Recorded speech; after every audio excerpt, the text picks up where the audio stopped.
નમસ્કાર, good morning. હું શાહીન, આપ જોઈ રહ્યા છો સ્પાર્ક ટુડે ન્યૂઝ. મોર્નિંગની શરૂઆત કરી ન્યૂઝપેપરથી. તો નજર કરીએ ગુજરાત સમાચારની આજની મુખ્ય હેડલાઇન્સ પર. અરબ સાગરમાં એટીએસ અને ઇન્ડિયન કોસ્ટગાર્ડનું સંયુક્ત ઓપરેશન. પોરબંદર પાસેથી 1800 કરોડનું 300 કિલો ડ્રગ્સ જપ્ત કરાયું. ભાગેડુ મેહુલ ચોકસીની બેલ્જિયમમાં ધરપકડ. ભારત લાવવા કેન્દ્રની તૈયારી.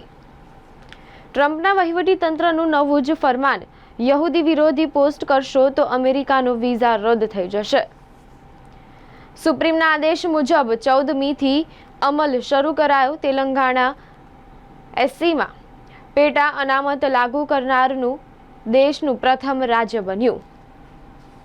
ટ્રમ્પનો ફરીથી ધમધમાટ. ટેરિફ વોર હજુ રોકાય નથી, કોઈને નહીં છોડું. ભાજપના પ્રદેશ અધ્યક્ષ CR પાટીલને રાજીનામું ધર્યું. ડેડિયાપાડાના પૂર્વ ધારાસભ્ય અને છોટુ વસાવાના પુત્ર મહેશ વસાવાએ ભાજપ સાથે છેડો ફાડ્યો. કવાંટ તાલુકાના કેલધરા ગામમાં મહેમાનો માટે પાણી ખૂટી પડ્યું. જાન આવવાની તૈયારી હતી અને દુલ્હને મહેંદી ભરેલા હાથે પાણી ભરવા જવું પડ્યું. હવે નજર કરીએ દિવ્યા ભાસ્કર ન્યૂઝપેપરની મુખ્ય હેડલાઇન્સ પર. ગુજરાતમાં 5 વર્ષમાં મોબાઈલના લીધે બાળકોમાં આંખોની બીમારી 3 ગણી વધી ગઈ. 20 આઈ સર્જન પાસે 1 વર્ષમાં બાળકોના 8000 કેસ. 21% આંખો ત્રાસી, 25% વિઝન નબળું. 13000 કરોડના બેંક કૌભાંડમાં અંતે ચોકસીની બેલ્જિયમમાં ધરપકડ. આંબેડકર જયંતિ. વડાપ્રધાને કોંગ્રેસ પર નિશાન સાધ્યું. કોંગ્રેસ તુષ્ટિકરણનું રાજકારણ કર્યું. બંધારણને કચડ્યું, મોદીએ કહ્યું.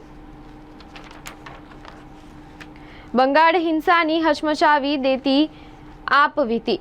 મારપીટ બાદ ભીડ દ્વારા ધમકી ભાગી જાઓ નહીં તો મરી જશો.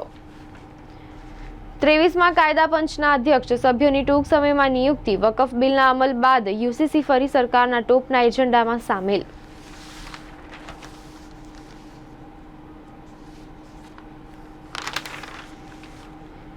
કર્ણાટકમાં વોક્કાલિગા લિંગાયત સમુદાયે કહ્યું, સરકારે અમારી વસ્તી ઘટાડી દીધી. મમતાની ફોર્મ્યુલા. 26,000માંથી 7,000 શિક્ષક અયોગ્ય ઠેરવાશે. હવે નજર કરીએ ગુજરાત મિત્ર ન્યૂઝપેપરની મુખ્ય હેડલાઇન્સ પર. મેહુલ ચોકસીની બેલ્જિયમમાં ધરપકડ. બંગાળમાં મુર્શિદાબાદ પછી દક્ષિણ 24 પરગણા જિલ્લો સળગ્યો. એનઆઈએ તહવ્વુર રાણાની રોજ 8-10 કલાક પૂછપરછ કરી રહી છે. રાષ્ટ્રપતિની સત્તા ઘટાડતા સુપ્રીમના ચુકાદાને કેન્દ્ર પડકારશે. The Golconda blue. ભારતનો આ પ્રખ્યાત શાહી હીરો પ્રથમવાર હરાજી માટે મુકાશે. યુકેના બર્મિંગહામમાં કચરાના ઢગલાઓ અને ઉંદરોની સમસ્યા ઉકેલવા લશ્કરની મદદ માંગવામાં આવી. મધ્યપ્રદેશના નીમચમાં પૈસા ન આપતા 3 જૈન સાધુઓ પર હુમલો. જાહેર રજાના દિવસે તરસાલીની ફિનિક્સ સ્કૂલ ચાલુ રહેતા વિવાદ. હવે નજર કરીએ લોકસત્તા જનસત્તા ન્યૂઝપેપરની મુખ્ય હેડલાઇન્સ પર. ભાગેડુ મેહુલ ચોકસીની બેલ્જિયમમાંથી પ્રત્યાર્પણની તૈયારી. ગુજરાત એટીએસ અને કોસ્ટગાર્ડનું સંયુક્ત ઓપરેશન. પાક દાણચોરો પોરબંદરના દરિયાકાંઠા નજીક 1800 કરોડનું ડ્રગ્સ ફેંકીને ફરાર. નાસ્ડેકમાં 1.25% ઉછાળો. ટેક પ્રોડક્ટમાં ટ્રમ્પની ટેરિફ છૂટ બાદ અમેરિકન શેરબજારમાં તેજી. ભારત સહિતના દેશોના નાગરિકોને અસર થઈ શકે. યુએસમાં 30 દિવસથી વધુ સમયથી રહેતા વિદેશીઓ નોંધણી નહીં કરાવે તો સજા. એમએસયુની આર્ટ્સ ફેકલ્ટીના ગુંબજમાં રિસ્ટોરેશનની કામગીરી. પ્રદૂષણનું જોખમ.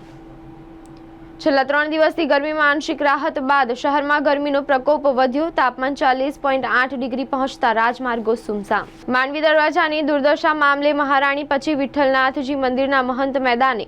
ઇમારતને બચાવવા ઉઘાડા પગે મહંતનો વિરોધ. હવે નજર કરીએ સંદેશ ન્યૂઝપેપરની મુખ્ય હેડલાઇન્સ પર. મેહુલ ચોકસી પંજાબ નેશનલ બેંક સાથે રૂપિયા 13,850 કરોડનું કૌભાંડ કરીને વિદેશ ભાગી ગયો હતો. કૌભાંડી મેહુલ ચોકસી બેલ્જિયમમાં પકડાયો. અમેરિકાએ ભારતીયો માટે EB-5 અનરિઝર્વડ વિઝા શ્રેણીમાં કાપ મૂક્યો. ધરતી પર 5 એલિયન્સ આવેલા 23 સોવિયત સૈનિકોને પથ્થર બનાવ્યા. CIAની સિક્રેટ ફાઇલ. MGVCL દ્વારા મેન્ટેનન્સ વિવિધ વિસ્તારમાં વીજ કાપ જાહેર. હરિનગર બ્રિજ પર રિસર્ફેસિંગની કામગીરી કોર્પોરેટરે અટકાવી દીધી. VMCના કર્મી અધિકારીઓની હડતાલ વચ્ચે આજે મ્યુનિસિપલ કમિશનર ચાર્જ લેશે. વડોદરામાં MD સાથે હાઇબ્રિડ ગાંજો અને કોડેન ડ્રગ્સનું નવું ચલણ શરૂ થયું. શહેરમાં હીટવેવ 1.2 ડિગ્રીના વધારા સાથે ગરમી 40.8 ડિગ્રીએ પહોંચી. હવે નજર કરીએ ગુજરાતની અસ્મિતા ન્યૂઝપેપરની મુખ્ય હેડલાઇન્સ પર. 13,500 કરોડના PNB કૌભાંડનો આરોપી મેહુલ ચોકસી એરેસ્ટ. દ્વિતીય તબક્કાની વાતચીત 19મી એપ્રિલે અમેરિકા સાથેની વાતચીત રચનાત્મક રહી છે, ઈરાને કહ્યું. ગુજરાતના દરિયામાંથી 1,800 કરોડનું ડ્રગ્સ ઝડપાયું. ભારતે સ્ટાર વોર્સ જેવા શક્તિશાળી લેઝર હથિયારનું સફળ પરીક્ષણ કર્યું. અમદાવાદના દાણી લીમડામાં પહેલીવાર બનશે ડોગ સ્મશાન. ગૃહ મંત્રાલયે કર્યો આદેશ, ગુજરાત રમખાણોના પીડિતોના પરિવારજનોને સરકારી ભરતીમાં છૂટ નહીં મળે. ઈડર ખાતે ભારત રત્ન ડોક્ટર બાબા સાહેબની જયંતિની ઉજવણી કરવામાં આવી. વિસનગર ફાયર વિભાગ દ્વારા અગ્નિશમન સેવા દિવસની ઉજવણી કરવામાં આવી. તો આ હતી અત્યાર સુધીના ન્યૂઝપેપરની મુખ્ય હેડલાઇન્સ. વધુ અપડેટ્સ માટે જોતા રહો સ્પાર્ક ટુડે ન્યૂઝ.